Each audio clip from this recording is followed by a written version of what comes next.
अहीर छत्राणियों, कौम अहीर के सरदारों, बच्चों और नौजवानों, सबसे पहले मैं अपने अहीर समाज, जामनगर के अहीर समाज को धन्यवाद देता हूं कि अहीर रेजिमेंट आंदोलन के इतिहास में इससे बड़ी रैली आज तक कभी नहीं हुई थी। और इससे भी बड़ी अहम बात, मैं देश के कोने कोने में भाई विजेंद्र सिंह के साथ में गया, हम नेताओं से मिले, आम अहीर से मिले, लेकिन जो खास बात यहां मुझे नजर आई, एक 21 साल का नौजवान बच्चा, पढ़ने वाला बच्चा, अहीर भावेश सोलंकी, उसने इतना बड़ा एक बिगुल बजा दिया। इसको साधुवाद, ऐसा बच्चा अहीर के घर घर में पैदा होना चाहिए। दूसरी बात,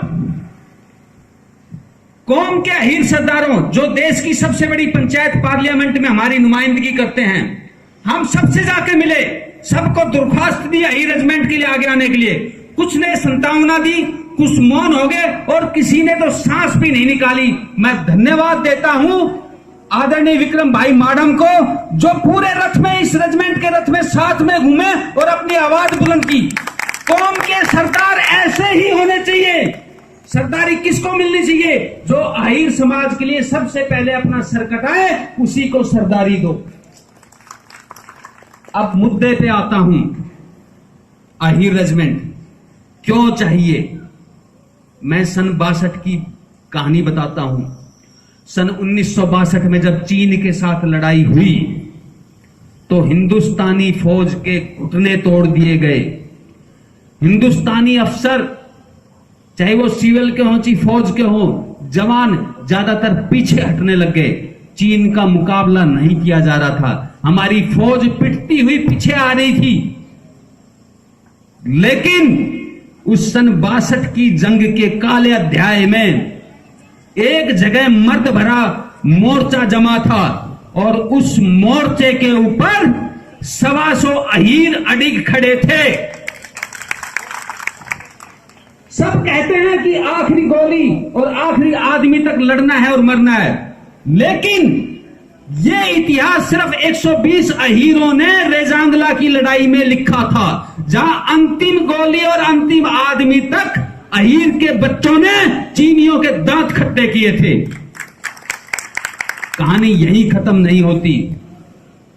जब फौज की पिटाई हो गई, नेहरू जी रोने लग गए, तो क्या हुआ कि लता मंगेशकर जी ने एक गीत गाया मंच पे, आपने बड़ा सुना होगा, 15 अगस्त और 26 जनवरी को बहुत बजता है कि ऐ मेरे वतन के लोगों, जरा याद करो कुर्बानी, जो शहीद हुए थे उनको याद करो कुर्बानी।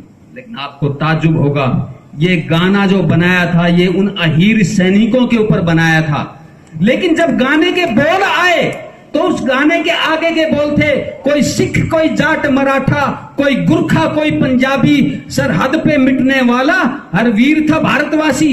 लेकिन अहीर कहां थे?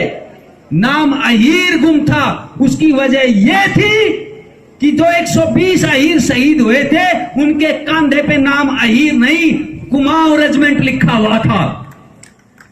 इसलिए इस गुमनाम भरी शहादत को इतिहास के पन्नों में उचित स्थान दिलाने के लिए ही अहीर रेजिमेंट चाहिए।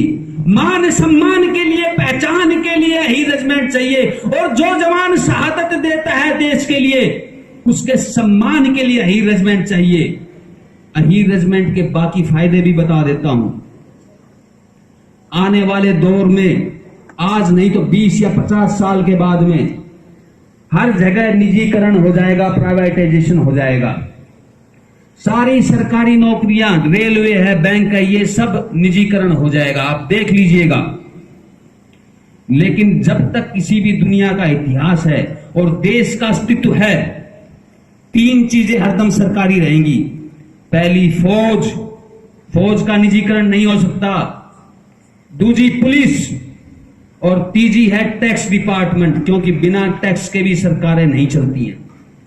और आपके ये जितने भी रिजर्वेशन या कुछ भी मिल रहा है, मैं उसकी अहमियत को कम नहीं आंक रहा, लेकिन आने वाले दौर में इनका अस्तित्व नहीं लगेगा अगर आपको फौज के अंदर अपना हक अपना प्रतिनिधित्व नहीं मिला तो। दूसरी बात, जब रेजिमेंट बनेगी तो सिर्फ अहीर के बच्चे, 25,000 अहीर के बच्चों को रोजगार मिलेगा। और उससे भी बड़ी बात, अहीर रेजिमेंट में पीढ़ी दर पीढ़ी सिर्फ अहीर के बच्चे ही भर्ती होंगे। मान लो कोई अहीर रिटायर हुआ तो उसकी जगह अहीर ही लेगा। तीसरी बात, मान सम्मान की बात है, पहचान की बात है, रोजगार की बात है, रोटी की बात है, और सबसे बड़ा जो है वो इस कंधे पे नाम अहीर लिखा जाएगा, उसकी बात है। मेरी आप तमाम अहीर सरदारों से, अहीर भाइयों से विनती है, यह आंदोलन लंबा चलेगा। इस आंदोलन का बीड़ा उठाया है एक नौजवान यदुवंशी जो दिल्ली से आते हैं। ये हर तरह से महफूज है, आर्थिक रूप से मजबूत हैं, लेकिन कौम का जज्बा है और इन्होंने बीड़ा उठाया कि पूरे हिंदुस्तान में रथ यात्रा चलाई जाएगी और अहीरों में जन जागरण होगा और आखिर में इस हक को 2017 से पहले हासिल करके ही रहेंगे। अब ये क्यों नहीं बनी, कई बार कल प्रेस कॉन्फ्रेंस में मुद्दा उठा था कि मुलायम सिंह जी ने क्यों नहीं बनाई। मैं ज्यादा गलत टिप्पणी नहीं करना चाहता, लेकिन कौम अहीर के सरदारों के साथ एक दिक्कत यह है कि जब सत्ता आती है तो सत्ता के नशे में होश खो देते हैं, और जब सत्ता चली जाती है और होश आता है तो सत्ता की ताकत ही नहीं रहती, और इसी वजह से अहीर रेजिमेंट के लिए कभी पहल नहीं हो पाती। तो जो भी आपकी नुमाइंदगी करते हैं उन सब से मेरी विनती है कि इसकी कहीं ना कहीं किसी लेवल पे इसकी आवाज जरूर उठाएं। गांव के आम अहीर से लेकर और देश की सर्वोच्च पंचायत में जो भी आपकी नुमाइंदगी करते हैं, उनसे मेरी हाथ जोड़ के विनती है कि इस कौमी मुद्दे के लिए आगे आए और भाई विजेंद्र का साथ दें। समय की पाबंदी है, ज्यादा न बोल के दूसरे मुद्दे पे छोटा सा बोलूंगा, व्यसन के बारे में। अभी भी कई भाइयों के मुंह में कुछ न कुछ फंसा होगा। हाथ जोड़ के विनती है, अहीर मजबूत कदकाठी का और मजबूत चरित्र का आदमी है। इस व्यसन को छोड़ दीजिए, अपने आने वाली नस्लों को सुधारिए, आने वाली नस्लों को तबाह मत कीजिए। ये जो आपका है, आने वाले धीरे धीरे 2-3 पीढ़ियों के बाद इसका असर दिखेगा, अभी नहीं दिखेगा, लेकिन 2-3 पीढ़ियों के बाद इस नशे का जरूर आपको दिखेगा। तो आप इसको त्याग दीजिए और एक गौरवशाली और सबल समाज का निर्माण कीजिए। और अंत में जो कल मैं एक भाई से कहना था, 2 लाइनों में खत्म करता हूं, और मेरी बात का बुरा मत मानिएगा, मेरे निजी विचार हैं। अगर अच्छा लगे तो अपना लेना, और अगर बुरा लगे तो हूं अहीर छूं, अपना भाई समझ के माफ कर देना। मेरा एक नारा है, कौम को अगर ऊपर उठाना अहीर समाज को, तो सबसे पहले कौम के लिए कट्टरता पैदा करो। और एक चीज अपने दिमाग में बैठा लो कि अहीर की बेटी और अहीर का वोट सिर्फ अहीर के पास ही जाना चाहिए।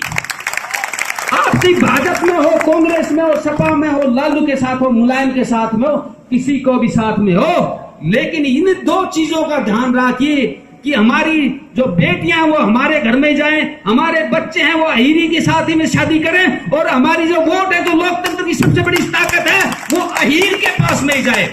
जय यादव, जय माधव।